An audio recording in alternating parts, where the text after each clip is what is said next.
Welcome to the deep dive. Today we're getting into something pretty intense. We're looking at a piece of source material that, honestly, it reads like a corporate thriller. It really does. It's set in this high-pressure tech park in Noida, and what we're doing is we're dissecting a conspiracy. A conspiracy that uses HR policy as a weapon. Exactly. Our source is a script called Zero Tolerance, and it lays out how a formal sexual harassment complaint can be, well, weaponized to take someone out and steal a promotion. So our mission today is to really get into the weeds of this, to look at the power dynamics behind the plot points. Right. Let's set the stage with the main players. Okay, so first we have Arpit. He's the target, a developer who's right on the verge of a huge promotion to VP. Then there's Needy. She's the junior analyst who makes the accusation. And Rahul, he's the team lead, Arpit's supposed work bestie. Yeah. And he's the one who stands to gain from Arpit's downfall.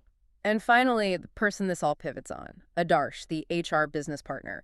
He's the one who sees policy as more than just a rule book. He sees it as a forensic tool. Precisely.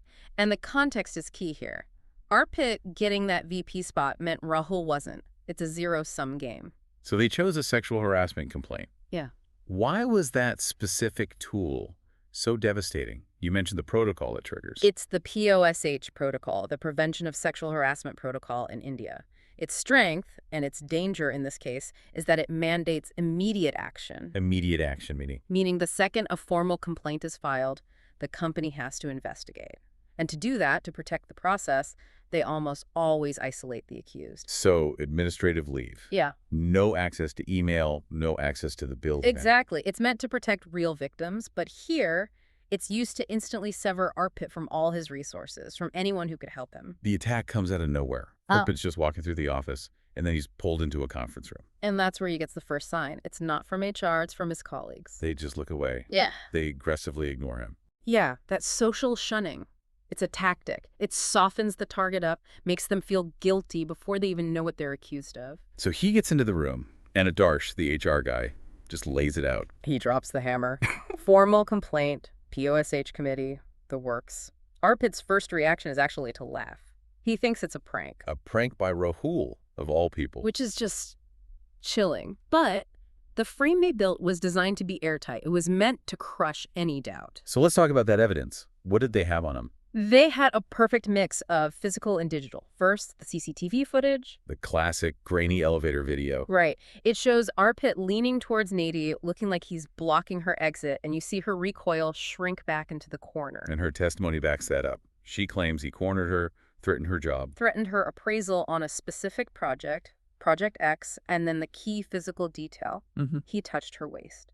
Wow. So you have physical intimidation plus career coercion. And then they layer on the digital proof. Printouts of chat logs from Arpit's work account sent at 2 in the morning. What do they say? Just vague enough to be damning. Asking for favors. The combination of the video and these messages, it just looks completely open and shut. It's enough to get him put on leave immediately. Instantly. He has to surrender his badge right there. But the isolation, it doesn't stop at the office door. No. It follows him home. He sees his profile on, professional networking sites getting views from recruiters. Which means he's been internally flagged. Someone's leaking it. And then he sees Rahul, his best friend, leave their private WhatsApp group, the Office Boys. He's just gone. And then they remove him as an admin from other groups. It's a total digital and social erasure. It's brutal. And it just shows how your entire corporate identity can be deleted in a matter of hours. But that speed, that perfect, clean execution is actually what trips them up. It's what makes Adarsh, the HR partner, take a second look. This is where it gets really interesting for me. Because a lot of HR people would just follow procedure, document the evidence, protect the company from a lawsuit. Right, minimize the brand's risk. But Adarsh isn't a compliance drone. He's a forensic investigator at heart. So what does he do? He goes back to the very first piece of evidence, the elevator footage. But he watches it differently. He's not looking at Arpit anymore. He's looking at Needy. He zooms in on Needy. He's analyzing her performance, and he finds this one single frame, just a split second before the lift supposedly jerks and Arpit corners her. What does he see? She looks right at the camera. And the expression. It's not fear. It's not panic. It's anticipation. Oh, wow. Like she's waiting for her cue. That one look changes everything for Adarsh. It flips the whole case in his mind from a harassment investigation to a potential A framing. malicious complaint. So now he has a reason to doubt. He has a new theory to test. Where did he go next? He goes to the digital evidence, those chat logs sent from Arpit's IP address at 2:03 a.m. But Arpit clocked out at 8 p.m. He wasn't even in the building. Exactly. So Adarsh thinks, okay, if Arpit wasn't there, someone else had to be. So he starts pulling logs. IT audit logs and... Yeah. And the physical security logs. Who's swiped in and out of the building, and he finds it. An entry into the server room at 1:55 a.m. The server room, the physical heart of the company's network. That's where you could, if you knew how, spoof an internal IP address and send messages that look like they're coming from someone else's machine. And who went into the server room? Well, that's the thing. It wasn't an employee ID. It was a generic maintenance ID. A ghost key. An ID that gives you access but no name attached. It's a perfect backdoor. They didn't need to hack Arpit's password. They just used a systemic vulnerability. And for Adarsh, this is the first piece of hard physical proof that the digital evidence was faked by an insider. It makes you wonder about Adarsh's motivation here. He's taking a huge risk. The easy path is just to fire Arpit and make the problem go away. He actually explains it later. He says something like, my job isn't to protect the company from you, it's to protect the truth. Because if I let them hang you, tomorrow they'll hang me. That's the one. It's not just about morals for him, it's strategy. He knows that if you let a policy this important be weaponized, you rot the entire organization from the inside out. It's self-preservation. So this all comes to a head at the official inquiry committee meeting. Yeah, the scene is set. Arpit is there, just completely broken. Rahul is there, playing the part of the concerned friend, giving this pitying testimony. Saying Arpit seemed stressed lately. Yeah. That he'd seen him staring at Needy, just twisting the knife. The betrayal is absolute. And just as they're about to deliver the verdict, Adarsh steps up and connects his laptop to the projector. And he has that killer line. Zero tolerance applies to harassment, but it also applies to malicious framing.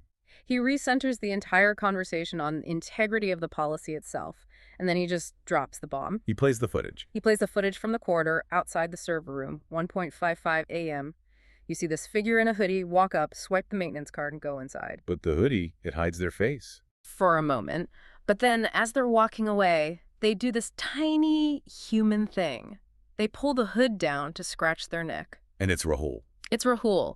The room just goes silent. They have physical proof connecting him to the digital fabrication. But they still need motive. They need to connect him to Needy. And Adarsh has that too. Yeah. He pulls up recovered, deleted Telegram chats from Needy's corporate work phone. A key detail for anyone listening. Yeah.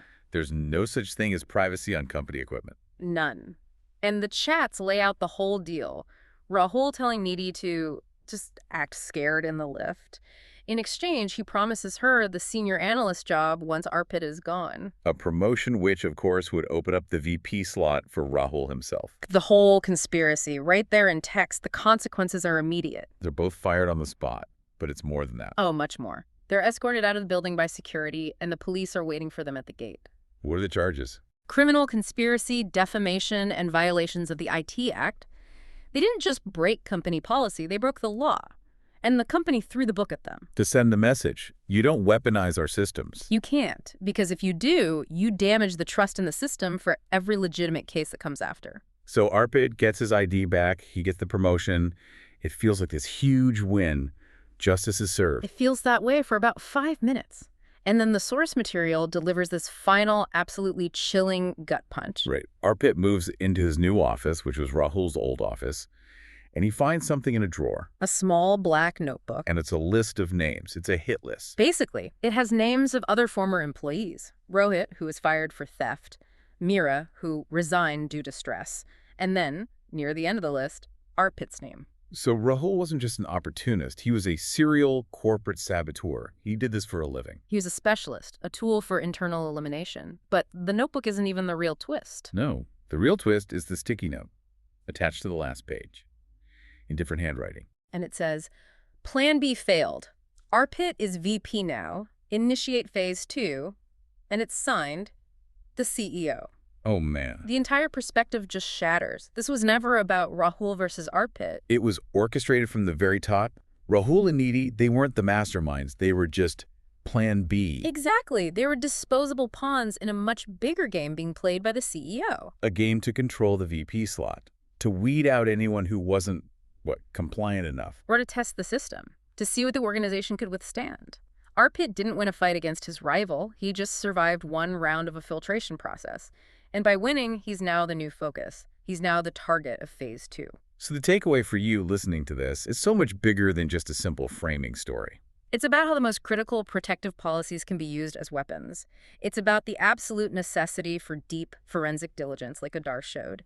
And it's about seeing how a simple system loophole, like a maintenance ID, can bring everything down. But the final thought from the script is the most unsettling. Arfit is in his new office, the survivor, and he gets a new email.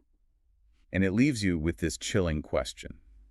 If the CEO was running this game all along, and Arpit now has the job the CEO was targeting, What is Phase 2? What weapon will they use this time? And maybe the most important question of all. what will Adarsh do now, knowing the threat isn't coming from a rival down the hall, but from the corner office upstairs? That's the question we want you to think about. That's the structural reality we'll leave you with.